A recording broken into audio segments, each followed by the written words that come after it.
Developmental trauma is a term that focuses on the full catastrophe of childhood trauma. It intends to differentiate developmental trauma, trauma that children suffer from abuse and neglect, usually in their own homes, from PTSD or more single event trauma. So and still really now, because this has not been an accepted diagnosis, it's more a description. Children are impacted differently than somebody who has been in a car crash.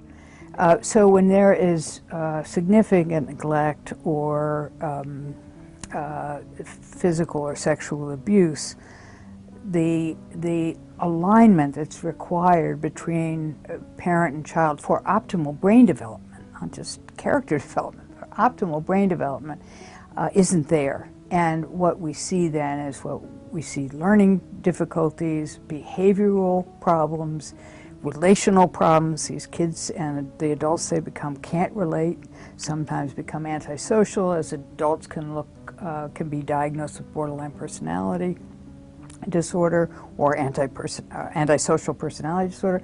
So the consequences of this are huge, and it is also affecting 1 in 4 children. So 25% of the population in the United States is at risk for the ongoing effects of developmental trauma.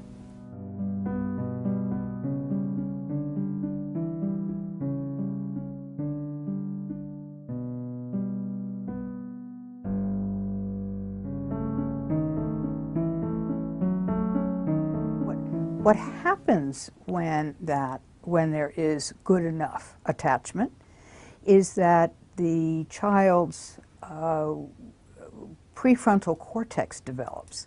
And the prefrontal cortex is vital for the inhibition of the amygdala and the limbic brain. If you don't have your prefrontal cortex online, you are going to be driven by these limbic emotions. That leads to a lot of problems in living life. Well, we find out that relationship between mother and child, or parent and child, if the mother is impaired in some way, the father can step in, or grandparents can step in to help this development along. That allows us to inhibit those emotions and to become regulated pro-social human beings.